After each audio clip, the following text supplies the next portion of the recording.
खुन ले पिया। रखी है नैहर की मान पापा की सामान। रखी है नैहर की मान पापा की सामान। लाख कहार डोलिया एल खुन ले पिया।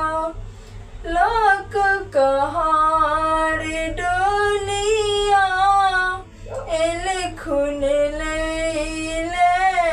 पिया। जोगे दुलड़ी धिया एल खुन